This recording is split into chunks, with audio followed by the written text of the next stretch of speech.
এই বছরই উন্নয়নশীল দেশে চূড়ান্ত স্বীকৃতি পাবে বাংলাদেশ। মূল্যস্ফীতি থেকে স্বস্তি চান সাধারণ মানুষ। ন্যায্য মূল্যের দাবি উৎপাদকের। ভোগ্য বৈষম্য দূর করার তাগিদ। নেট রিজার্ভে $8 বিলিয়ন যুক্ত করে বিদায় হলো 2025। রেমিটেন্স বৃদ্ধি ও আমদানি ব্যয় কমায় কারণ। প্রবাসীদের অর্থ পাঠানোর জটিলতা দূর করতে চায় কেন্দ্রীয় ব্যাংক। ভালো স্কুলগুলির আশেপাশে ভাড়া অনেক বেশি। নতুন বছরে আমার বেতন বাড়ে নাই, কিন্তু বাসা ভাড়া ঠিকই বাড়িয়েছে আর কি। বললাম যে আমাদের তো ইনকাম সোর্স কম, বললো যদি সম্ভব হয় থাকবেন, না হলে চলে যাবেন। বছর ঘুরতেই বাড়ি ভাড়া বাড়ানোর হিড়িক। মেট্রো রেল স্কুলের কাছাকাছি এলাকায় বেড়েছে 3,000 টাকা পর্যন্ত। হিমশিম অবস্থা ভাড়াটিয়ার। সুনির্দিষ্ট নীতিমালা তৈরির তাগিদ। অর্থনৈতিক কর্মকাণ্ডে বৈচিত্র্য আনছেন বিলুপ্ত দাসিয়ার ছড়া ছিটমহলবাসী। বেকার সমস্যা নিরসনে চান কর্মমুখী পরিকল্পনা। কৃষিকে এগিয়ে নিতে পাশে থাকতে চায় কৃষি বিভাগ। এবং অস্তিত্ব সংকটে ভারতের একমাত্র ট্রাম ব্যবস্থা। যানজটের দায়ে সস্তায় পরিবহন তুলে দিতে চায় রাজ্য সরকার। রক্ষার দাবিতে রাস্তায় ট্রাম প্রেমী ও ঐতিহ্যবাহী সংরক্ষণকারীরা।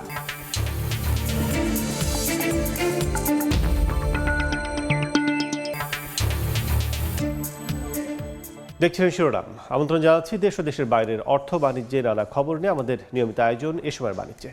আপনাদের সঙ্গে আছি আমি কাজল আব্দুল্লাহ। বাণিজ্য সময়ের শুরুতেই যাচ্ছি বেগম জিয়াকে শ্রদ্ধা জানানোর খবরে। বেগম খালেদা জিয়ার কবরে শ্রদ্ধা জানাতে আসছেন বিএনপি নেতাকর্মী এবং সাধারণ মানুষ। পুরো এলাকায় জোরদার করা হয়েছে নিরাপত্তা। এই মুহূর্তে রাজধানীর শেরে বাংলা নগরে জিয়া উদ্যানে আছেন রিপোর্টার মুরসালিন হক। সরাসরি যাচ্ছে তার কাছে। মুরসালিন,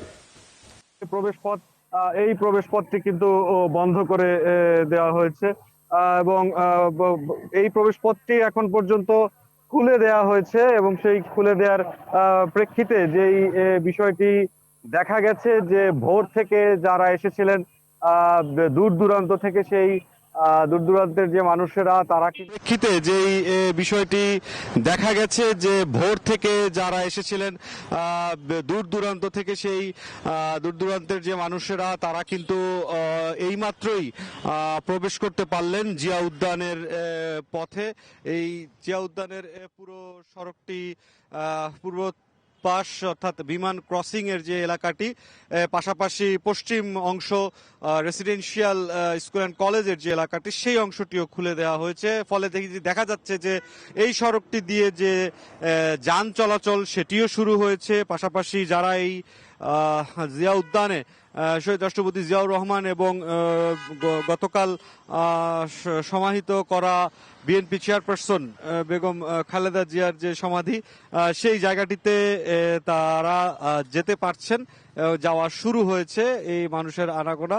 এই সড়কটি গতকাল থেকেই কিন্তু বিএনপি চেয়ারপারসন বেগম খালেদা জিয়াকে দাফনের যে কার্যক্রমটি, সেই কার্যক্রমটি যখন থেকে শুরু হয়েছে তখন থেকেই এই এলাকায় সার্বিকভাবে যে নিরাপত্তা দেয়া, সেই নিরাপত্তার পাশাপাশি পূর্ণ রাষ্ট্রীয় যেই সম্মান এবং শ্রদ্ধা নিশ্চিত করার জন্য যা কিছু করা প্রয়োজন ছিল সেগুলোর নিমিত্তেই মূলত এই সড়কটি নিরাপদ রাখা হয় এবং বন্ধ করে দেওয়া হয়। সেই ফলশ্রুতিতে শুধুমাত্র রাষ্ট্র কর্তৃক এবং বিএনপি কর্তৃক খুব নির্দিষ্ট কিছু মানুষ, বেগম খালেদা জিয়ার পরিবার তথা তার বড় ছেলে বিএনপির ভারপ্রাপ্ত চেয়ারম্যান তারেক রহমান এবং সহ পরিবারের কিছু সদস্য, তিন বাহিনীর যেই শ্রদ্ধা জানানোর সাথে সম্পৃক্ত যেই সদস্যরা তারা এবং দলের কিছু সিনিয়র নেতৃবৃন্দ ছাড়া এই এলাকাটিতে কিন্তু গতকাল কেউই প্রবেশ করতে পারেননি। তবে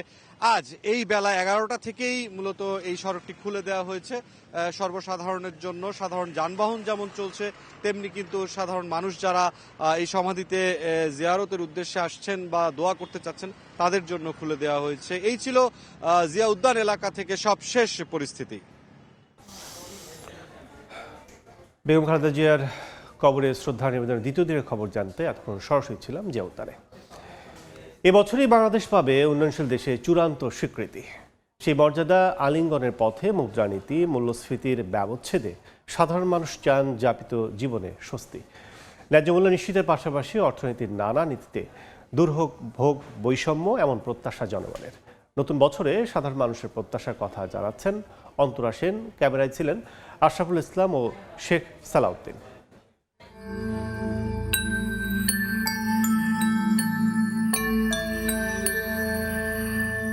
অবিরাম পথ চলায় আরও একটি বছর।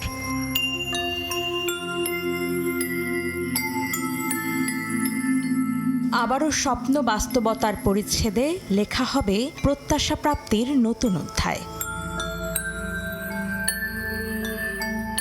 নতুন বছরে জমিন চাষে আসলাম শেখের কপালে হয়তো আর ভাঁজ ফেলবে না সারের দুশ্চিন্তা। ন্যায্য দাম না পেয়ে নিজের সবজি ক্ষেতের দিকে উদাস হয়ে তাকাতে হবে না মোতালেব মিয়াকে। স্বামী মৌসুমীর মুখেও থাকবে তৃপ্তির হাসি। যেমন এবছর সারের কষ্ট করছি, আশা করি ইনশাল্লাহ যাতে সামনের বছর সারের কষ্টটা না থাকে। যে সব জিনিস আমরা উৎপাদন করি এসব জিনিস যেন ভালো দাম পাই। আমরা চাই দুটা পয়সা আমরা কামাইতে পারি জমি থেকে। দায় দায়িত্বের ভার কাঁধে মাথায় নিয়ে নিরন্তন এই চলার পথে যেন ফুরিয়ে যায় হাতেমালির না পাওয়ার গল্প। স্বনির্ভর হালিমার রোজগারের পথে যেন কেটে যায় স্থবিরতা।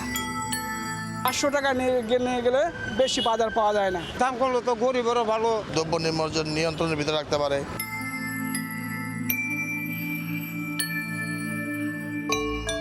দেনা পাওনার হিসাবের খাতায় সাদিক মিয়া আর টানতে চান না চাল কিনতে গিয়ে তেল কিনতে না পারার জের। জমির শেখের চাওয়া দরদাম করে হলেও 2-1 টাকা বাঁচিয়ে সন্তানের জন্য যেন আরেকটা ডিম কিনতে পারেন তিনি। চাল ডাল ইত্যাদি এগুলোর উপর যদি দামটা কিছু কমে আসে তাহলে মোটামুটি জনগণ একটু স্বস্তি পাবে। তারা ভোক্তা তারাও ভালো থাকে, কৃষকও দুইটা পয়সা পায়। বাজার নিয়ন্ত্রণ করতে পারলে আমাদের মতন মধ্যবিত্ত তারা কিন্তু ভালো থাকবে। নতুন বছরের শুরুতেই মূল্যস্ফীতির পায়ে বেরি পড়িয়ে আমানতকারীরা ছুটতে চান ব্যাংকের দিকে। তাদের প্রত্যাশা আমানতের বিস্তারে বিনিয়োগ, ব্যবসা বাণিজ্য সম্প্রসারণে কেটে যাবে আর্থসামাজিক ও রাজনৈতিক দোলাচল। মূল্যস্ফীতিটা কমে থাকুক, ব্যাংক ব্যবস্থা সহ আর্থিক ব্যবস্থা টোটাল বিষয়টা যদি সরকার নিয়ন্ত্রণ করতে পারে তাহলে আপামর জনসাধারণের জীবন ব্যবস্থাটাও অনেকটা সহজ হবে। বিগত বছরের হানাহানি মারামারি ভুলে গিয়ে আমরা একটি সুন্দর জীবনযাপন করতে চাই। বিজনেস চাই আল্লাহ দেও কামড়ে সব কাজ কাম ব্যাগে শুরু করে আমগো বেচা কিনা ভালো। শ্রমিকও যে একটু পরিশ্রমের টাকাটা যেন ঠিক মতন পায়। অর্থনীতির নানান ব্যবচ্ছেদে এবছরই উন্নয়নশীল দেশের কাতারে যাবে নিম্ন মধ্যম আয়ের বাংলাদেশ। এমন প্রাপ্তিতে যেন ভেঙে যায় বৈষম্যের শিকল। সাধারণ মানুষের মতোই এমন প্রত্যাশা গবেষকদের।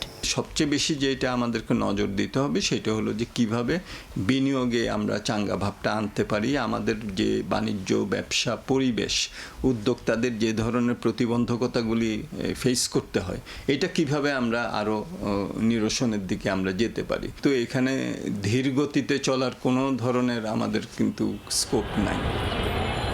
বছর আসে বছর যায়, কোথাও আলো ঝলমলে উদযাপন, কোথাও অন্ধকারে আলো খুঁজে পাওয়াটাই দায়।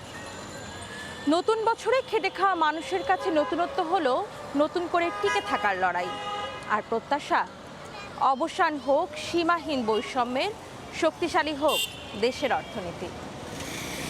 অন্তরা সেন, সময় সংবাদ, ঢাকা।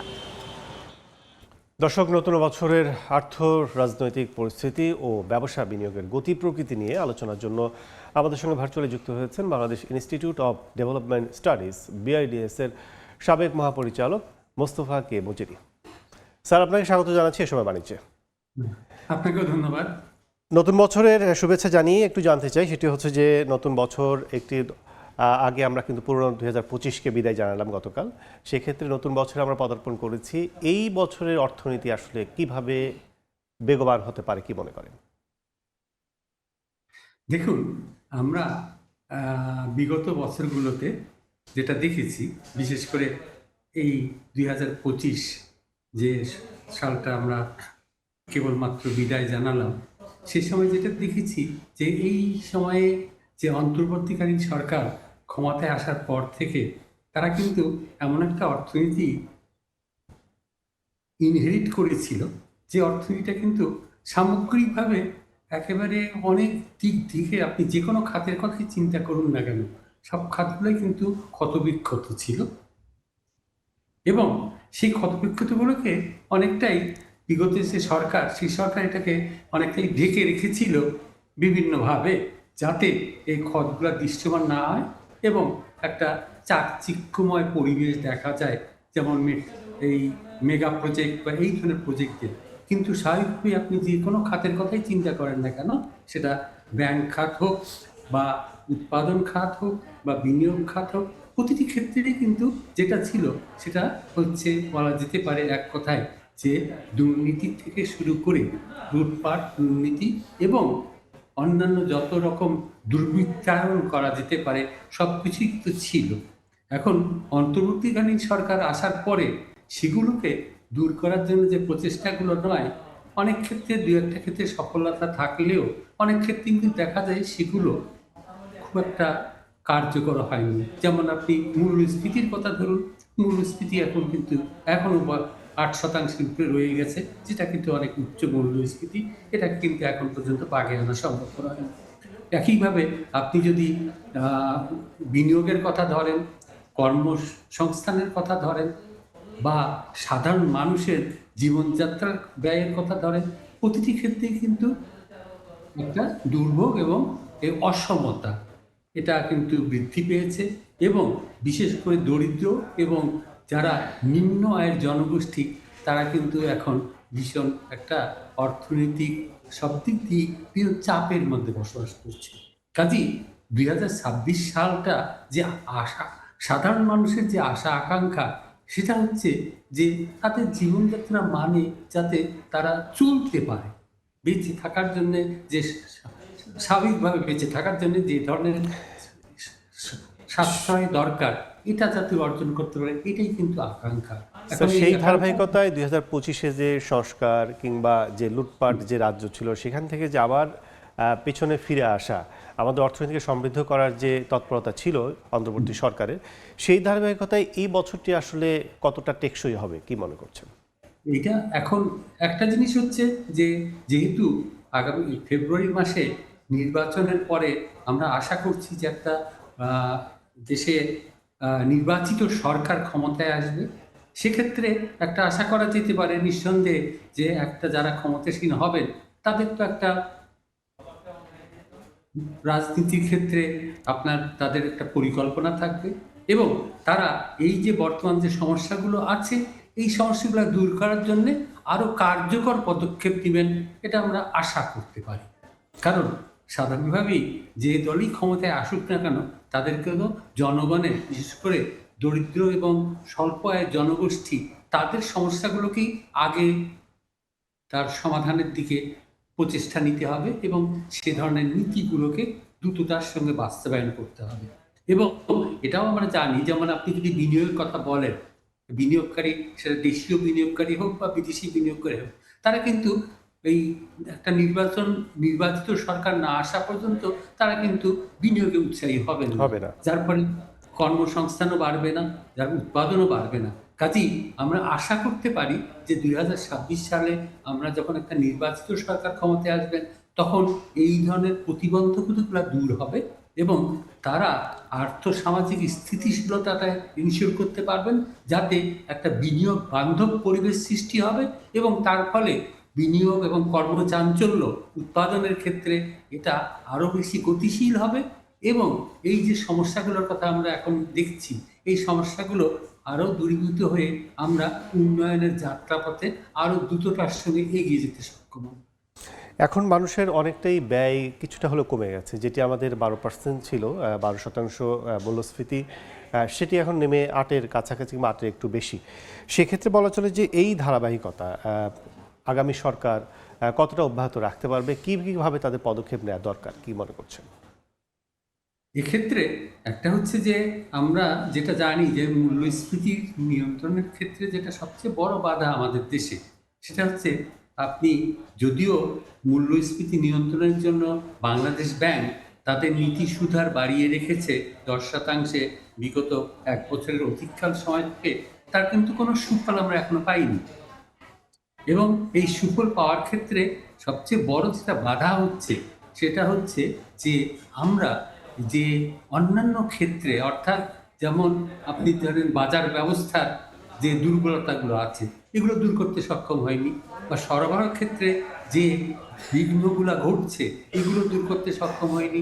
ফলে শুধুমাত্র এই নীতি সুধার বাড়িয়ে এই মূল্যস্ফীতির একটা নিয়ন্ত্রণে আনা সম্ভব করা হয়নি। এখন যদি একটা নির্বাচিত সরকার আসে, আমাদের সবারই প্রত্যাশা থাকবে যে তারা সার্বিকভাবে সমন্বিত নীতি কাঠামোটা গ্রহণ করতে সক্ষম হবেন, যার ফলে এই যে মূল্যস্ফীতির এখন যে একটা উচ্চ মূল্যস্ফীতি রেজিমে যে আমরা এখন বসবাস করছি, এটা ক্রমাগতভাবে দ্রুততার সঙ্গে কমে আসবে এবং জনমানুষের একটা স্বস্তির জায়গা সৃষ্টি করবে। একই সঙ্গে এটা আমাদের বাজার ব্যবস্থার উন্নয়ন করবে, যাতে বিশেষ করে কৃষকরা যারা কৃষি পণ্য উৎপাদন করছেন কিন্তু তার ন্যায্য মূল্য পাচ্ছেন না, স্যার, সাধারণ ভোক্তাদের যে কথা পরামর্শ, সেটা হচ্ছে অন্তর্বর্তী সরকার মেয়াদে মধ্যস্বত্বভোগী ব্যবসায়ী কিংবা সুবিধাবাদী যারা থাকে, তারা সিন্ডিকেট ব্যবসায়ী, তারা অনেকটাই পিছনে চলে গেছে। সেক্ষেত্রে রাজনৈতিক সরকার আবার ক্ষমতায় আসলে সেই সুবিধাবাদী যারা থাকে তারা আবার মাথা চাড়াতে উঠবে কিনা, সরকারের কি পদক্ষেপ নিতে হবে কিংবা কি ব্যবস্থা হওয়া দরকার? অবশ্যই একটা জিনিস হচ্ছে কি, যে আপনার এই যে মধ্যস্বত্বভোগীদের কথা যেটা বলা হচ্ছে, যারা হয়তো বিভিন্ন পণ্যের যেটাকে আমরা বলি সরবরাহ ব্যবস্থার মধ্যে বিঘ্ন সৃষ্টি করে পণ্যের মূল্য অস্বাভাবিকভাবে বাড়িয়ে অতিরিক্ত মুনাফা অর্জন করতে সক্ষম হচ্ছে, যার ফলে আপনার ক্রেতারা কিন্তু অনেক বেশি দাম দিয়ে তারা মূল দ্রব্য কিনছেন, কৃষি পণ্য কিনছেন, কিন্তু সেই সুবিধাটা কিন্তু কৃষকের কাছে যাচ্ছে না, তারাও কিন্তু ন্যায্য মূল্য পাচ্ছেন না। তাহলে এই যে একটা অস্বাভাবিক একটা পরিস্থিতি, এই পরিস্থিতিটা কিন্তু যদি একটা নির্বাচিত সরকার আসেন এবং তারা যদি এই সম্যকভাবে এই সমস্যাটার সমাধানের জন্য যে ধরনের নীতি, যে ধরনের পদক্ষেপ নেওয়ার প্রয়োজন, এটা যদি নিতে পারেন, তাহলে নিঃসন্দেহে আমরা এই সমস্যা থেকে কাটিয়ে উঠতে পারবো। স্যার, আমরা চলতি বছরে ক্রেতারাও তার সঙ্গে ক্রেতারাও তারা ন্যায্য মূল্যে জিনিসটা পেতে পারে। স্যার, আমরা চলতি বছরই উন্নয়নশীল দেশের পথে চূড়ান্ত স্বীকৃতির পথে আমরা নভেম্বরে নাগাদ। এখন পর্যন্ত সরকারের এমন সিদ্ধান্ত আছে, রাজনৈতিক সরকার যদি আসে সেটি কি হবে সেটি পরে, বাট এখন পর্যন্ত যে সিদ্ধান্ত আছে চূড়ান্ত স্বীকৃতির, সেটির পথে আসলে বাংলাদেশ কতটা এগিয়ে যাবে এবং কতটা যাওয়া দরকার, কি মনে করছেন? এখন দেখেন যে আসলে আমরা উন্নয়নশীল দেশে আমাদের গ্রাজুয়েশনের যে, অর্থাৎ এলডিসি থেকে গ্রাজুয়েশনের যে ফলে যে ধরনের আমাদের ধাক্কাগুলো আসবে, এই ধাক্কাগুলো কিন্তু আমরা সবাই জানি এবং এর জন্য প্রস্তুতি কিন্তু নেওয়ার যথেষ্ট সময় ছিল। কারণ 2018 সালে যখন প্রথম আমরা এই গ্রাজুয়েশনের জন্য, এলডিসি থেকে গ্রাজুয়েশনের জন্য যে শর্তগুলো আছে, এই শর্তগুলো কিন্তু আমরা 2018 সালেই এগুলা পূরণ করতে সক্ষম হয়েছি এবং তখন থেকেই কিন্তু আমাদের প্রস্তুতিটা নেওয়ার কথা এবং সেজন্য আমরা এই 2026 সাল পর্যন্ত সময়টা পেয়েছি। এখন এই সময়ে আমরা কতটুকু অগ্রগতি সাধন করছি সেটা হয়তো নিয়ে আলোচনা হতে পারে, কিন্তু কথা হচ্ছে যে আমাদেরকে যে উন্নয়নশীল দেশে উন্নতি হওয়ার জন্যে যে ধরনের প্রযুক্তিগত এবং অন্যান্য যে ধরনের উন্নয়নগুলো করা দরকার বা আমাদের উন্নয়ন কাঠামোর মধ্যে যে পরিবর্তনগুলো আনা দরকার, সেগুলো দ্রুততার সঙ্গে আনতে হবে এবং কী ধরনের পরিবর্তন আনতে হবে সেগুলোও কিন্তু অনেকটা অজানা নয়।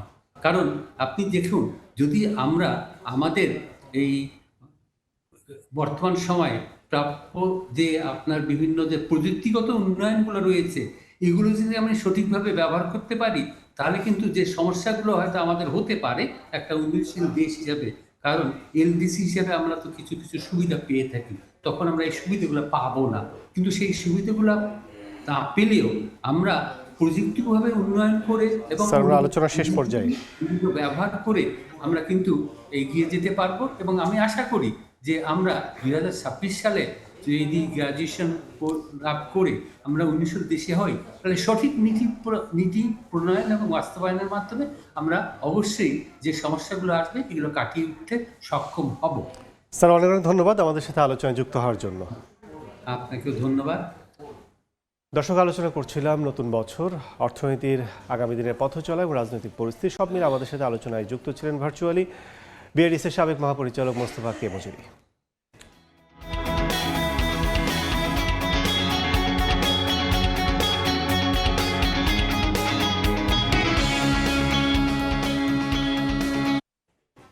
চাহিদা তুলনায় আমদানি কম হওয়ায় হিলি স্থলবন্দরে আবার বাড়ছে পেঁয়াজের দাম। এ বিষয়ে বিস্তারিত জানাতে সরাসরি যুক্ত হচ্ছেন সহকর্মী শফিকুল ইসলাম শফিক। 7 ডিসেম্বর থেকে ভারত থেকে পেঁয়াজের আমদানি শুরু হওয়ার পরে পেঁয়াজের আমদানি স্বাভাবিক রয়েছে, তবে পেঁয়াজের আমদানি যে পরিমাণ চাহিদা তার থেকে পেঁয়াজের আমদানি দিন দিন কমছে। এর কারণ হিসাবে ব্যবসায়ীরা বলছেন যে যেহেতু পেঁয়াজ তো মূলত আমদানি করার পূর্বে তাদেরকে আইপি পেতে হয়, সে আইপি প্রথম থেকে আইপি নিয়ে একটা বিড়ম্বনায় পড়তে হচ্ছে আমদানিকারকদেরকে। তাদের যে চাহিদা তার থেকে তারা আইপি কম পাচ্ছে এরকম তারা অভিযোগ করছেন। তারা বলছেন এক একজন আমদানিকারকের বক্তব্য এমন ছিল যে প্রতি বছর তারা এক একজন আমদানিকারক 10,000 থেকে 15,000 টন পর্যন্ত তারা আমদানি করে থাকে। তারা এখন আইপির আবেদন করলে তাদেরকে একটা ট্রাকে 30 মেট্রিক টন করে আইপি দেওয়া হচ্ছে, তাও সেটা তারা চাহিদা মতো পাচ্ছে না, যার প্রভাবটা পড়ছে। তো যার কারণে আমদানি কমার কারণে কিন্তু পেঁয়াজের কিন্তু দামে একটা প্রভাব পড়েছে। আমরা যদি গত বুধবারের কথা বলি, বৃহস্পতিবার যে পেঁয়াজগুলো ছিল এখানে গত 2 দিন আগে যে পেঁয়াজগুলো বিক্রি হয়েছে 50 টাকার নিচে, সেই পেঁয়াজগুলো কিন্তু বিক্রি হচ্ছে বর্তমানে 55 টাকা 57 টাকা বিক্রি হচ্ছে। পার কেজি পেঁয়াজের দাম কিন্তু বৃদ্ধি পেয়েছে 5 থেকে 7 টাকা। তো আমদানিকারকদের সাথে কথা বলার চেষ্টা করেছিলাম যে পেঁয়াজের দামটা যে ভারতে প্রায় ভরা মৌসুম, পর্যাপ্ত পেঁয়াজের দাম ওখানে নাকি কম।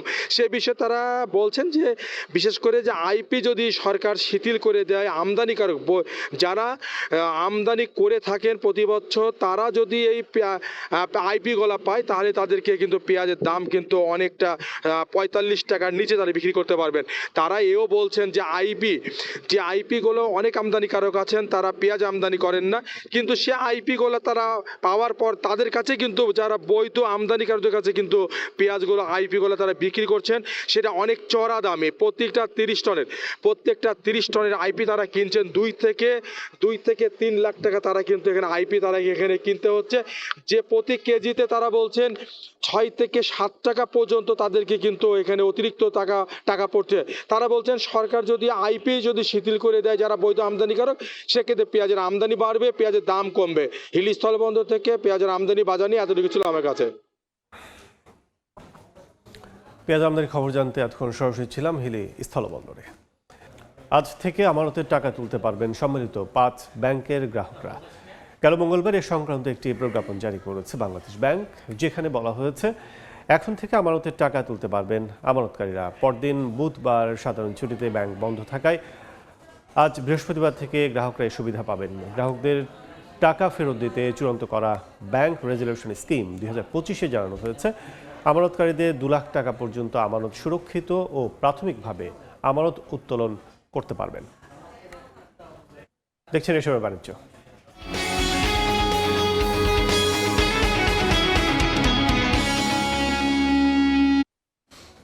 রেমিটেন্সের হাওয়ায় প্রায় তলানিতে ডুবতে থাকা নিট রিজার্ভের খাতায় $8 বিলিয়ন বেশি যুক্ত হয়েছে বিদায়ী বছরে। এর আগে এত বেশি মাত্রার রিজার্ভ বাড়েনি।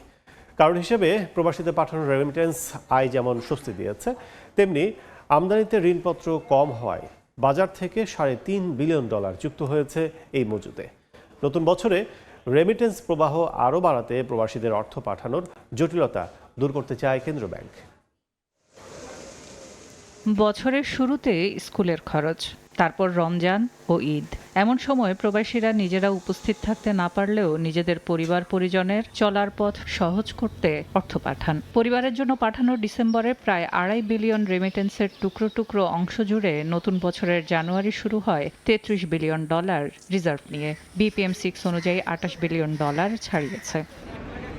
ডিসেম্বরে 30 দিনে $3 বিলিয়নের বেশি রেমিটেন্স পাঠান প্রবাসীরা। গত বছর ছিল $2.63 বিলিয়ন, শতাংশের হিসেবে 21% বেশি। অর্থবছরের প্রথম 6 মাসের হিসেবে প্রায় 18% বেশি। 2025 শুরু হয়েছিল $21.67 বিলিয়ন দিয়ে, শেষ হলো $33 বিলিয়ন রিজার্ভ হাতে নিয়ে। প্রবাসীরা যদি খুব দ্রুততম সময়ে দেশে তাদের টাকা প্রেরণ করতে পারত, তারা ইনসেন্টিভমুখী প্রতি আকৃষ্ট হতো না। এমন অবস্থায় অর্থবছরে রেকর্ড রিজার্ভের লক্ষ্যে রেমিটেন্স বাড়াতে নিয়মকানুন আরও সহজ করতে চায় কেন্দ্রীয় ব্যাংক। যারা বিদেশে প্রবাসী আছে তারা রেমিটেন্স প্রেরণের ক্ষেত্রে যত প্রকার আইনি বাধার মধ্যে পড়ে এগুলোকে সহজীকরণ করবে। যত প্রকার জটিলতা আছে সেগুলো কীভাবে নিরসন করা যায় সেই পদক্ষেপ গ্রহণ করবে। এদিকে আমদানির চাপ কম থাকায় চলতি অর্থবছরের শুরুর 6 মাসে প্রায় $3.5 বিলিয়ন অলস ডলার ব্যাংকগুলো থেকে কিনে নিয়েছে কেন্দ্রীয় ব্যাংক, যেখানে সমপরিমাণ অর্থ বাজারে ছাড়া হয়েছে। সেলিয়া সুলতানা, সময় সংবাদ, ঢাকা। সব ধরনের জ্বালানি তেলের দাম লিটার প্রতি 2 টাকা করে কমানো হয়েছে। 2026 সালের জানুয়ারি মাসের জন্য জ্বালানি তেলের এই নতুন দাম ঘোষণা করেছে সরকার। 2 টাকা করে কমে প্রতি লিটার ডিজেল 102 টাকা, কেরোসিন 114, অকটেন 122 ও পেট্রোলের দাম 118 টাকা নির্ধারণ করা হয়েছে। বিদ্যুৎ, জ্বালানি ও খনিজ সম্পদ মন্ত্রণালয় থেকে জারি করা গেজেট অনুযায়ী নতুন এই দাম কার্যকর হবে আজ থেকেই। এর আগে গেল বছরের ডিসেম্বরে জ্বালানি তেলের দাম লিটার প্রতি 2 টাকা করে বাড়ানো হয়েছিল। দর্শক, এই পর্যায়ে জানাবো পুঁজিবাজারের খবর। নতুন বছরের প্রথম দিনে ঢাকা স্টক এক্সচেঞ্জে এই মুহূর্তের লেনদেন পরিস্থিতি জানাতে চলে যাচ্ছি ডিএসইর ওয়েবসাইটে। আপনাদের বলি যে শেষ কার্যদিবস ছিল কিন্তু 30 ডিসেম্বর। সেই কার্যদিবস থেকে কিন্তু আজকে এখন পর্যন্ত আমরা দেখি যে মিশ্র প্রতিক্রিয়ায় কিন্তু সেই দিন শেষ করেছিল বছরের শেষ কার্যদিবস, অর্থাৎ গতকাল যেহেতু সাধারণ ছুটি ছিল সেই ক্ষেত্রে আজকে বছরের শুরুতে আমরা দেখছি ঊর্ধ্বমুখী প্রবণতা এখন পর্যন্ত লেনদেন চলছে। 35 পয়েন্ট কিন্তু বেড়েছে ডিএসইর প্রধান সূচক ডিএসই এক্স, 8 পয়েন্ট বেড়েছে ডিএসইর শেয়ার সূচক, অবস্থান করছে 1009 পয়েন্টে। এছাড়া 12 পয়েন্ট বেড়েছে ডিএসইর বিশেষায়িত ডিএসই 13 ইন্ডেক্সের 1865 পয়েন্ট অবস্থান করছে। 40,204টি শেয়ার হাতবদল হয়েছে এখন পর্যন্ত, যার বাজার মূল্য আমরা দেখছি 108 কোটি টাকা। যদিও শেষ বছরের শেষ কার্যদিবসে কিন্তু 350 কোটি টাকা লেনদেন নিয়ে কিন্তু শেষ হয়েছে ডিএসসি কার্যক্রম। সেই ধারায় এখন পর্যন্ত 108 কোটি 12 লাখ টাকার মতো লেনদেন চলছে। 306টি প্রতিষ্ঠানের শেয়ার ঊর্ধ্বমুখী, সেটি একটু ভালো দিক বলা চলে, কারণ অন্যান্য দিন আমরা দেখেছি যে এই সময় পর্যন্ত দিনের 150টি প্রতিষ্ঠান কি 180 প্রতিষ্ঠানের কি 200টি প্রতিষ্ঠানের এরকম কিন্তু দাম বেড়েছিল। সেই ধারাবাহিকতা আজকে প্রথম 306টি প্রতিষ্ঠানের শেয়ারের দাম ঊর্ধ্বমুখী দেখছি আমরা, 28টি নিম্নমুখী এবং 47টি দেখছি আমরা অপরিবর্তিত অবস্থায় রয়েছে। এছাড়া শীর্ষ যদি আমরা দেখি যে টপ 20 যে প্রতিষ্ঠানগুলো রয়েছে তার মধ্যে শুরুতে আমরা দেখছি সোনালী পেপার 241 টাকা 50 পয়সা ধরে প্রতিটি শেয়ার হাতবদল চলছে, যাদের সর্বোচ্চ হচ্ছে 244, সর্বনিম্ন 235 টাকা 90 পয়সা ধরে শেয়ারটি বিক্রি হয়েছে। ডোমিনেস প্রতিষ্ঠানের 2 নম্বর অবস্থানে 29 টাকা 10 পয়সা ধরে প্রতিটি শেয়ার বিক্রি হচ্ছে, যা সর্বোচ্চ 29 টাকা 40 পয়সা, সর্বনিম্ন 28 টাকা 90 পয়সা ধরে বিক্রি হয়েছিল। এছাড়া মালিক স্পিনিং রয়েছে 3 নম্বরে, 4 নম্বরে রয়েছে বাংলাদেশ শিপিং কর্পোরেশন, বরাবর ভালো একটি প্রতিষ্ঠান সরকারের। সেক্ষেত্রে শিপিং কর্পোরেশন 111 টাকা 80 পয়সা দরে কিন্তু বিক্রি করছে প্রতিটি শেয়ার, যার সর্বোচ্চ মূল্য দেখছে 112 টাকা 50 পয়সা, সর্বনিম্ন ছিল 111 টাকা 60 পয়সা। সেই ধারাবাহিকতা বলা চলে যে কিছুটা বৃদ্ধিতে কিন্তু এখন পর্যন্ত চলছে এই প্রতিষ্ঠানটির শেয়ার হাতবদল। সাইহাম কটন প্রতিষ্ঠানটি 19 টাকা 70 পয়সা দরে প্রতিটি শেয়ার হাতবদল চলছে। এছাড়া সিটিজি আমরা দেখছি যে প্রতিষ্ঠানটি 6 নম্বর অবস্থানে, রহিমা ফুড 7 নম্বরে, 8 নম্বরে রয়েছে সিমটেক্স, উত্তরা ব্যাংক একটি ব্যাংকিং প্রতিষ্ঠান পেলাম আমরা 9 নম্বর অবস্থানে, এবং সাইহাম টেক্সটাইল রয়েছে আবারও কিন্তু 10 নম্বর অবস্থানে। তো সব মিলে বলা চলে যে বছরের প্রথম দিন এখন পর্যন্ত কিন্তু সব মিলিয়ে বলা চলে পুঁজিবাজারের অবস্থান কিন্তু ভালো অবস্থানে। শেষ অর্থাৎ বছরের শুরু যেহেতু ভালো দিয়ে শুরু হচ্ছে, সেক্ষেত্রে শেষটাও ভালো হবে এমনটি প্রত্যাশা রয়েছে ডিএসসির ভোক্তা এবং যারা পুঁজিবাজার বিনিয়োগকারী রয়েছেন তাদের। তো এই ছিল ডিএসসি সবশেষ।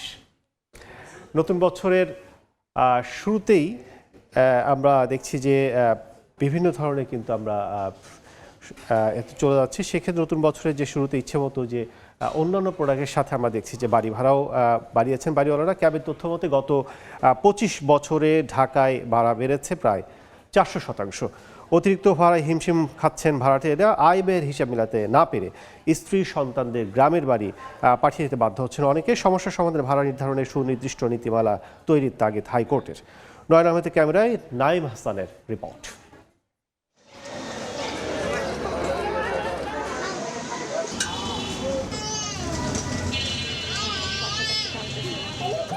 রাজধানীর মিরপুরের বাসিন্দা আব্দুল আউয়াল 15,000 টাকা বেতনে চাকরি করেন তৈরি পোশাক কারখানায়। ছোট্ট একটি কক্ষে স্ত্রী সন্তান নিয়ে বসবাস। বেতন না বাড়লেও নতুন বছরে 1,000 টাকা ভাড়া বাড়ায় আয় ব্যয়ের হিসাব মেলাতে পারছেন না আউয়াল দম্পতি। বেতন মনে করেন যে 15,700, বাসা ভাড়ায় 5,000 টাকা জায়গা, অসুখ বিসুখ আছে, সবার বাড়িতে দেওয়ার লাগে না, মা বাপ আছে, মাত্র 72 স্কোয়ার ফিটের এই রুমটির ভাড়া 4,500 টাকা। এর মধ্যে বছর শেষ হওয়ার আগেই ভাড়া বৃদ্ধির নোটিশ। বাড়িওয়ালার সাফ কথা, পোষালে থাকো নয়তো বিদায় হও। একজন রান্না করে আসি, পরে আরেকজন যায়, তারপরে যদি বাড়ি ভাড়া বাড়ায় এমনি কেমনে চলা যায়। শুধু মিরপুর নয়, পুরো রাজধানীতেই বছর শেষ হওয়ার আগেই ভাড়া বৃদ্ধির নোটিশ পেয়েছেন ভাড়াটিয়ারা, যা কার্যকর হবে বছরের প্রথম দিন থেকেই। বাড়িওয়ালা বলছে যে জানুয়ারি থেকে 2,000 টাকা ভাড়া বাড়াইতে হবে। বললাম যে আমাদের তো ইনকাম সোর্স কম, বললো যদি সম্ভব হয় থাকবেন, না হলে চলে যাবেন। নতুন বছরে আমার বেতন বাড়ায় নাই, কিন্তু বাসা ভাড়া ঠিকই বাড়িয়েছে আর কি। মেট্রো রেল ও শিক্ষা প্রতিষ্ঠানের কাছাকাছি এলাকায় 3,000 টাকা পর্যন্ত ভাড়া বাড়িয়েছেন বাড়ির মালিকরা। এক একটা রুম যেটা 6,000 পড়বে, ওটা রাখে 8,000, 7,500। ভালো স্কুলগুলির আশেপাশে ভাড়া অনেক বেশি। বাড়ি ভাড়ার চাপে পরিবার নিয়ে একসঙ্গে থাকতে পারছেন না অনেকে। এতে ফাটল ধরছে পারিবারিক বন্ধনে, ক্ষতিগ্রস্ত হচ্ছে কোমলমতি শিশুরা। যে ইনকাম করি এটা দিয়ে তো শহরের লেখাপড়া ছেলে সন্তানদের আমি করাতে পারবো না। দিনের জন্য আমার বাচ্চারা আমি বাড়ি রেখে আইছি। যে পয়সা বেতন পাই, এই পয়সায় এত টাকা ঘর ভাড়া দিয়ে ফ্যামিলি রাখাটা আমাদের মতো মানুষের জন্য সম্ভব না। কেন বছর ঘুরলেই বাড়ি ভাড়া বাড়ান বাড়িওয়ালারা? 6,000 টাকা দিয়ে ভর্তি করাইতে পারতাম, এখন 10,000 টাকার নিচে না। আমার 2 মেয়েরে ভর্তি করাইতে 20,000 টাকা লাগবে, তাহলে আমি এটা কোথা থেকে নিব? বাড়িওয়ালারা কিন্তু ভাড়ার টাকাটা দিয়ে চলে। গ্যাস, পানি, বিদ্যুৎ বিল এগুলা বৃদ্ধি পায়, এগুলা আমরা বাড়াই। ইচ্ছে মতো বাড়ি ভাড়া বৃদ্ধি ঠেকাতে সুনির্দিষ্ট নীতিমালা তৈরির তাগিদ আইনজীবীদের। এ নিয়ে উচ্চ আদালতেও রিট হয়েছে। একই এলাকায় হওয়ার কারণে কিন্তু একই ভাড়া হবে না। একটি বাড়ির সাথে পাশের বাড়িটার কোনো মিল নেই। এই জন্য কিসের ভিত্তিতে ভাড়া নির্ধারিত হবে আমরা বলেছি যে একটি নীতিমালা করে দেবো। নীতিমালা যেটা আমরা চাচ্ছি সেটা হলো ক্রাইটেরিয়াগুলি ঠিক করে দেবে, যে এই বাড়িটা যতগুলি ক্রাইটেরিয়া টাচ করে ওই অনুপাতের ভাড়া নির্ধারিত হবে। ক্যাবের তথ্য অনুযায়ী গত 25 বছরে ঢাকায় বাড়ি ভাড়া বেড়েছে প্রায় 400%। নাইম হাসান, সময় সংবাদ, ঢাকা।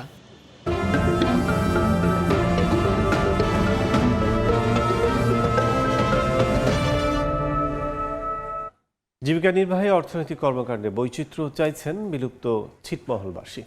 জীবনমানের উন্নয়নে আইসিটি সেন্টার প্রতিষ্ঠার দাবি দাসিয়ার ছড়ার বাসিন্দাদের। বেকার সমস্যা নিরসনে চালানো সরকারের কর্মমুখী নীতি পরিকল্পনা। কৃষি প্রধান এই অঞ্চলের চাষিদের সব ধরনের সহযোগিতা দিয়ে এগিয়ে নিতে পাশে থাকতে চায় কৃষি বিভাগ। বাদশা সৈকতের তথ্য ও জামিল মিয়ার ছবিতে রিপোর্ট।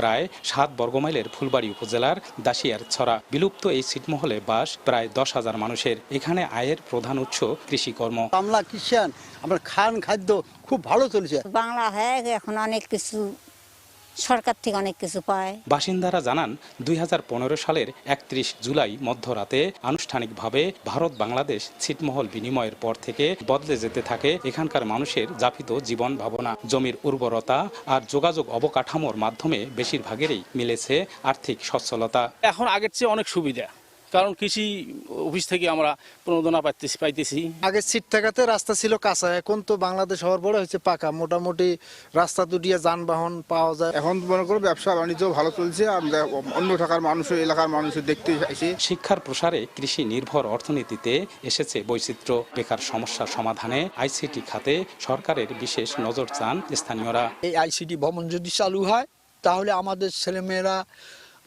এখানে আইসিটিতে ট্রেনিং নিয়ে অনেক কিছু কাজ বাজ করে বাবা মার মুখে অন্ন তুলে দিবে, কিন্তু সরকার ওই যে করে ছুঁয়ে গেলেন, আজ পর্যন্ত কোনো কাজেই করলেন না। কৃষিকেও আরো এগিয়ে নেওয়ার পরিকল্পনার তাগিদ দেন এই কৃষি কর্মকর্তা। কৃষকদেরকে তাদের জীবনযাত্রার মান উন্নয়নের জন্য সরকার বিভিন্ন সময় যে সহযোগিতাগুলো কৃষকদের জন্য প্রদান করেন, বিশেষ করে কৃষি প্রণোদনা সহ অন্যান্য প্রকল্পের যে কার্যক্রম সার্বিকভাবে সে এলাকার জনগণের জন্য আমরা দিয়ে যাচ্ছি। নাগরিক সুযোগ সুবিধা ও দায় দায়িত্বে মেলবন্ধনে উন্নয়নের পথে এগিয়ে যেতে দাসিয়ার ছড়াকে ইউনিয়ন করার দাবি ছিট বিনিময় আন্দোলনের এই নেতার। আমাদের সকলের প্রাণের দাবিটি হলো যে এই থেকে একটি স্বতন্ত্র পৃথক ইউনিয়ন করবে, এটি আমাদের বিশ্বাস এবং হবে বলে আমাদের প্রত্যাশা। বাংলাদেশের অভ্যন্তরে থাকা রংপুর বিভাগের বিলুপ্ত 111টি ছিটমহলের মধ্যে কুড়িগ্রামে 12টি, লালমনিরহাটে 59টি, পঞ্চগড়ে 36টি ও নীলফামারী জেলায় রয়েছে 4টি, যেখানে বাস করেন প্রায় 37,336 জন।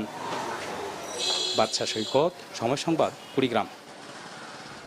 মানসম্মত পোনার অভাব, খাদ্যের বাড়তি মূল্য, অনুমতি পেতে মৎস্য বিভাগের নানা শর্তে বেড়া জ্বালিয়ে উচ্চ ফলনশীল ভেনামি চিংড়ি চাষে আগ্রহ হারাচ্ছেন খুলনা অঞ্চলের চাষিরা। এতে চিংড়ি উৎপাদন, রফতানির লক্ষ্যমাত্রা পূরণের সংখ্যা সংশ্লিষ্টদের। আব্দুল হালিমের ছবিতে আরও জানাচ্ছেন আব্দুল্লাহ আল মামুন রুবেল। জাল ফেলতেই উঠে আসছে ঝাঁকে ঝাঁকে চিংড়ি। সম্প্রতি খুলনার বটিয়াঘাটায় একটি ঘেরে ভেনামি চিংড়ি চাষ করে এমন সফলতা মিলেছে। 2 দফা পরীক্ষামূলক চাষের পর চাষিদের দাবিতে 2023 সালে দেশে ভেনামি চিংড়ির বাণিজ্যিক চাষের অনুমোদন দেয় মৎস্য বিভাগ। তবে নানা কারণে ভেনামিতে আগ্রহী হচ্ছেন না সাধারণ চাষিরা। ভেনামি ফিড নাই বললে চলে, যদি আমাদের এখানে পোনা এবং ফিড অ্যাভেলেবেল পাওয়া যায় তাহলে হয়তো আমাদের ভেনামি চাষ করে আমরা লাভবান হতে পারবো। আমাদের পোনা ইনপুট করতে হয়, খাবার ইনপুট করতে হয়, মেডিসিন ইনপুট করতে হয়। পোনা উৎপাদনের অনুমোদন প্রক্রিয়ায় ধীরগতি ও আমদানিকৃত পোনায় অতিরিক্ত করের কারণে সময়মতো পোনা মিলছে না বলে জানান হ্যাচারি মালিকরা, যার প্রভাব পড়ছে রফতানিতেও। আমাদের যেমন ব্রুড ইম্পোর্ট করতে আমাদের 58% ট্যাক্স দিতে হয়, এটা কমালে আমাদের পোনার দামটা কমে।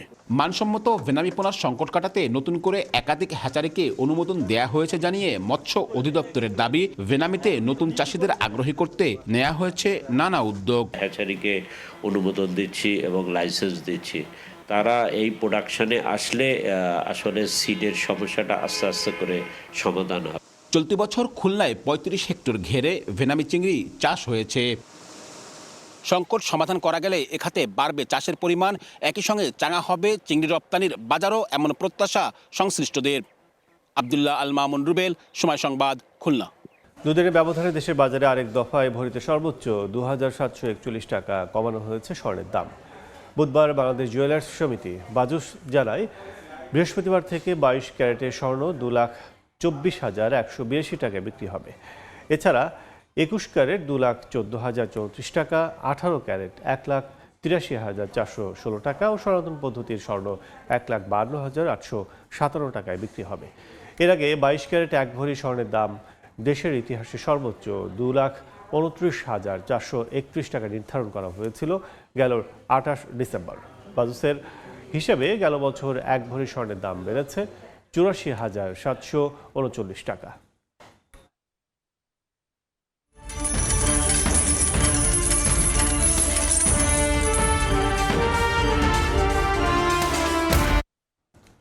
একটি হতাশাজনক 1 বছর পার করল মার্কিন ডলার। বিদায়ী বছরে মুদ্রাটির মান কমেছে 9%-এরও বেশি।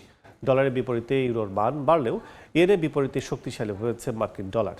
ডিসেম্বরে ভারতীয় রিজার্ভ ব্যাংকের বারবার বাজারে হস্তক্ষেপে স্থিতিশীল রয়েছে ভারতীয় রুপি।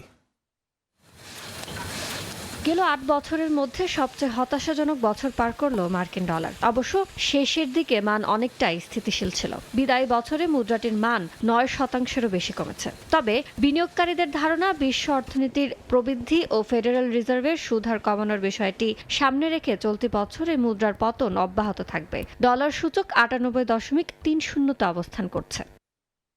ডলারের বিপরীতে মান বাড়ছে ইউরোর, 0.02% বেড়ে 1 ইউরোর সমান $1.16। জাপানি মুদ্রা ইয়েনের বিপরীতে ডলারের মান বেড়েছে 0.17%, প্রতি ডলার সমান 156.69 ইয়েন। ডিসেম্বরে ভারতীয় রিজার্ভ ব্যাংকের বারবার বাজারে হস্তক্ষেপের ফলে বছরের শেষ কার্যদিবসের লেনদেনে স্থির ছিল ভারতীয় রুপির মান। চলতি বছর মুদ্রাটির মান প্রায় 5% কমেছে। বর্তমানে প্রতি ডলার সমান 89.87 রুপি। এদিকে স্থিতিশীল ডলারের বিপরীতে টাকার মান। বাংলাদেশ ব্যাংকের তথ্য বলছে, বৃহস্পতিবার ডলারের সর্বোচ্চ দাম 122 টাকা 35 পয়সা, সর্বনিম্ন 122 টাকা 30 পয়সা আর গড় 122 টাকা 31 পয়সা। ইয়ানুর শিফাত, সময় সংবাদ। কলকাতার রাস্তায় আজও শোনা যায় সেই পরিচিত টিং টিং ঘণ্টার শব্দ, কিন্তু সেই শব্দ আর কতদিন? কারণ এশিয়ার প্রাচীনতম ভারতের একমাত্র ট্রাম ব্যবস্থা আজ অস্তিত্বের সংকটে। যানজটের যুক্তি দেখিয়ে ট্রাম তুলে দেওয়ার সিদ্ধান্ত রাজ্য সরকারের, আর সেই সিদ্ধান্তের বিরোধিতায় রাস্তায় নামছেন সাধারণ মানুষ, ট্রাম প্রেমী ও ঐতিহ্য সংরক্ষণকারীরা। বিস্তারিত জানাচ্ছেন সুব্রত আচার্য। প্রজন্মের পর প্রজন্ম ধরে কলকাতার ইতিহাস সঙ্গে জড়িয়ে রয়েছে ট্রাম। ঔপনিবেশিক অতীতের সাক্ষী হয়ে আজও শহরের ব্যস্ত রাস্তায় নিজস্ব এক ছন্দে ধীর গতিতে চলে এই ট্রাম। 1873 সালে ঘোড়ায় টানা ট্রাম দিয়ে যাত্রা শুরু হয়। 1902 সালে বিদ্যুতায়িত হয় কলকাতার ট্রাম। এক সময় 52টি রুটে চলত এই পরিষেবা, তবে সময়ের সঙ্গে সঙ্গে কমেছে রুট, কমেছে ট্রামের সংখ্যাও। 1970-এর দশকে যেখানে চলত শত শত রুটে, 2015 সালে তা নেমে আসে 25টি রুটে, আর বর্তমানে চালু রয়েছে মাত্র 2টি রুট। 2024 সালে সেপ্টেম্বর মাসে পশ্চিমবঙ্গের পরিবহন মন্ত্রী স্নেহাশিস চক্রবর্তী যানজটের যুক্তি দেখিয়ে ট্রাম ব্যবস্থা বন্ধ করার পরিকল্পনার কথা ঘোষণা করেন। শুধু একটি ছোট্ট হেরিটেজ রুট রাখার প্রস্তাব দেয় রাজ্য সরকার। এই সিদ্ধান্ত ঘিরেই শুরু হয় বিতর্ক, ক্ষোভ আর আইনি লড়াই। কোনো একদিন যদি সত্যি শহর থেকে ট্রাম হারিয়ে যায় তাহলে আমি অনেক কষ্ট পাবো, কারণ আমি নিজেকেও যতটা ভালোবাসি তার চেয়েও বেশি ভালোবাসি আমার ট্রামকে। যদি এ যান একদিন হারিয়ে যায়, মনে হবে যেন আমার শরীরেরই একটি অংশ আমাকে ছেড়ে চলে গেছে। বাসের চেয়ে সস্তা ভাড়া, মাত্র 7 টাকা ভাড়ায় ট্রামে যাতায়াত করা যায় এখনো। যদিও গতি কম থাকায় অনেকেই ট্রাম এড়িয়ে চলেন। তবুও এই ট্রাম শুধু পরিবহন নয়, শহরের মানুষের কাছে এটা কলকাতার আত্মপরিচয়ও। 2016 সাল থেকে ট্রাম রক্ষার আন্দোলন চালিয়ে যাচ্ছে ক্যালকাটা ট্রাম ইউজার্স অ্যাসোসিয়েশন। তাদের দাবি, ট্রাম শুধু ঐতিহ্য নয়, বরং এটি পরিবেশ বান্ধব, শক্তি সাশ্রয়ী এবং ইলেকট্রনিক বাসের থেকেও সস্তা পরিবহন ব্যবস্থা। বিশ্বের 450টির বেশি শহর যেখানে নতুন করে ট্রাম ফিরিয়ে আনছে, সেখানে কলকাতা উল্টো পথে হাঁটছে, এমনটাই অভিযোগ আন্দোলনকারীদের। 2016 সাল থেকে আমাদের প্রিয় ট্রামগুলোর সঙ্গে যা ঘটছে তা ভীষণই দুঃখজনক ও লজ্জাজনক। বিশ্বজুড়ে যখন 450টিরও বেশি শহর নতুন করে ট্রাম চালু করছে, ট্রাম ব্যবস্থাকে ফিরিয়ে আনছে ও আধুনিক করছে, তখন কলকাতায় আমরা উল্টো পথে হাঁটছি। ট্রাম তুলে দেওয়ার সিদ্ধান্তের বিরুদ্ধে কলকাতা হাইকোর্টে চলছে মামলাও। পরিষেবাটি কিভাবে রক্ষা করা যায় তা খতিয়ে দেখতে আদালত একটি পরামর্শদাতা কমিটিও গঠন করেছে। আদালতের নির্দেশে আপাতত ট্রাম চলছে। প্রশ্ন তবুও একটাই, আর কতদিন সিটি অফ জয়ের রাস্তায় ট্রামের চাকা গড়াতে দেখবে কলকাতাবাসী? সুব্রত আচার্য, সময় সংবাদ, কলকাতা। এই পর্যায়ে শীর্ষ সংবাদগুলো জানিয়ে দিচ্ছে আরেকবার। এই বছরই উন্নয়নশীল দেশের চূড়ান্ত স্বীকৃতি পাবে বাংলাদেশ। মূল্যস্ফীতি থেকে স্বস্তি চান সাধারণ মানুষ, ন্যায্য মূল্যের দাবি উৎপাদকের, ভোগ্য বৈষম্য দূর করার তাগিদ। নেট রিজার্ভে $8 বিলিয়ন যুক্ত করে বিদায় হলো 2025। রেমিটেন্স বৃদ্ধি ও আমদানি ব্যয় কমায়, কারণ প্রবাসীদের অর্থ পাঠানোর জটিলতা দূর করতে চায় কেন্দ্র ব্যাংক। বছর ঘুরতেই বাড়ি ভাড়া বাড়ানোর হিড়িক। মেট্রো রেল, স্কুলের কাছাকাছি এলাকায় বেড়েছে 3000 টাকা পর্যন্ত। হিমশিম অবস্থা ভাড়াটিয়ার, সুনির্দিষ্ট নীতিমালা তৈরির তাগিদ।